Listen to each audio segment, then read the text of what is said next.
Satnam. It's Tuesday Tune-Up. My name is Marcia Mahandraj Kaur. It feels like it's good, right? There's some good energy going on. It's a forward motion energy. Mars, who has been retrograde, turned direct. And Mercury is stationing. And what that means is there is this cosmic energy that says, now there's a lot of juice moving you forward. Take advantage of it.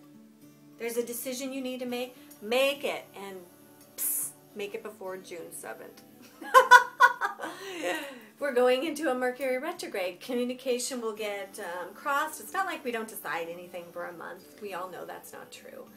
But my guess is you can feel something in your gut right now that you know you're going to do. Well, do it. Pick up the phone, whip out the credit card, call the friend, whatever it is, do it. And really, I think that's a theme of the Aquarian age, isn't it? It's time. The soul is getting clearer and clearer with us. We are aware of our next indicated step. And the root of our suffering anymore comes from the backpedaling. That part of us that doesn't want to do it when we know we're going to do it. And there's nothing wrong with it. You're free to suffer. But there, you can feel it, right? That is the suffering. It's not willing to do what the soul is driving us towards. That's going to get harder and harder. And the good news is, the quick fix is just follow the soul. And it's intuition. And your intuition is increasing. As Yogi Bhajan said, intuition infinity.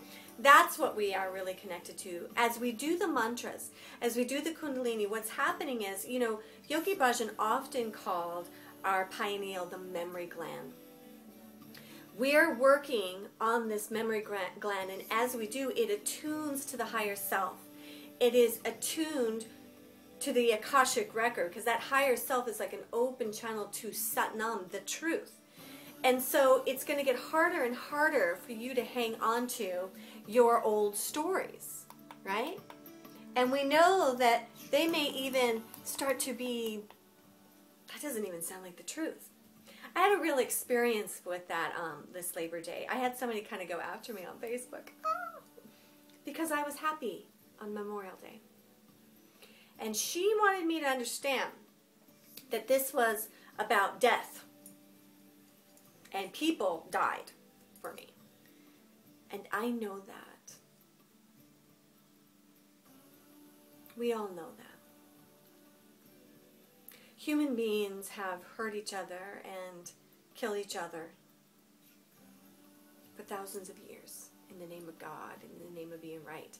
And there is no wrong. I would never say that. Everything that's happened is the way it needs to be to lead us to the awakening. But as Trisha Kelly said, I'm hoping that we find the love in our hearts so much that we put those armed forces out of jobs, right? That there's a greater calling to their soul than protecting us. I'm grateful for being protected. But I think which is interesting is she was concerned that I wasn't attached enough to pain. And we do that all the time. You know what it really got me in touch? I do that with my daughter. Because I just don't know if she's trying hard in her life. Right? So I want to make sure she's attached enough to pain. Like maybe you should be concerned about this job situation or whatever. And I don't do it all the time. Thank you, Goddess. But when I do it, it's because I'm afraid that something's going to happen to her. So I'm still attached to, oh, let me connect her to fear and pain because that'll get her to do the right thing. And you know what? I talk her about, my daughter is a spiritual giant. And it makes me crazy sometimes because she just won't get afraid. She just won't. Now, that's not to say in her own situations, you know, she has fear and insecurity. Of course she does. But her relationship with me is she won't let me pull that crap with her. You can tell, right? It's like the soul agreement. Try another one, Mom. That one ain't working. And of course, then that's that mirror in my face. Am I still doing that to me? Am I still motivating my action by freaking myself out and getting me afraid? Yeah, sometimes. Sometimes. And it's not effective. Have you noticed? It doesn't work. So, as we do our Kundalini practices, especially mantra, the sound current is the most powerful thing we have to cleansing the mind and opening ourselves up to the high frequency that we really understand and we really live from. We understand joy. It is an essence that is always present. And, you know, the situation with the Memorial Day also reminded me of when my mom passed. I think some people thought I wasn't sad enough or sad long enough. There was a little bit of weird energy about that. And of course, a lot of it could have come from my own judgment about what does sadness look like? What does losing your mom look like?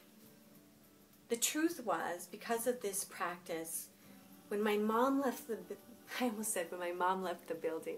When my mom left her body, it was a light show. And I was so present too. I had her like I never had it before. She was everywhere. And now she was so inside me. She'd always had a deep connection, but she was inside my heart. She was closer to me than I ever had her, because the separation thing didn't exist, because she wasn't buying into being this body and I wasn't buying into it went, which is always what's happening. Does it mean the humanity and the little girl in me doesn't miss her mama? Of course it does. And you know what? I honor it sometimes. I want to. I want to miss her. Sometimes I've cried on like a Mother's Day or a birthday and missed the way she smelled and missed that little raspy voice she had and the way she bossed me around. I miss it. But it feels like now that those tears are not grief. It's that the love is so deep now, because I understand and feel her and am connected to her so much deeper. So am I somebody who's sad for a long time? No, I don't do it, really. And I know I'm a feeler, so I'm not in denial, you know? I know that happens with my animals. I've had long relationships with animals. The initial shock when they go, because they live such short lives, you know? Sometimes just a couple years if something horrible happens. 8, 10, 15 years, right? And then they're gone. And it's a kind of gut-wrenching because they are my best friends. I'm such an animal girl, especially I'm a cat woman. But when my girls leave me, they don't go. Only their bodies go. This is another very important thing about all of this that we need to know.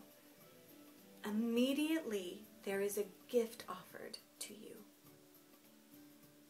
When people transition and animals transition, because they are going on to a bigger experience, and they give you a gift that you get to keep forever, that will entwine you and illuminate you and teach you the higher things in life, because they give it to you from their Shakti and their soul. So was I having fun on Memorial Day? And I am eternally grateful to all human beings everywhere who have given their life to their soul's essence. And so many of them, because of what they did, give me the freedom and the joy in my life. Satnam, I'm so grateful. So today, take some time out to chant. Keep a clear vessel, and how we do that is from our practice and chanting. And don't be afraid to be happy. It's your birthright. Sat Nam. Until next week. Mwah. I love you.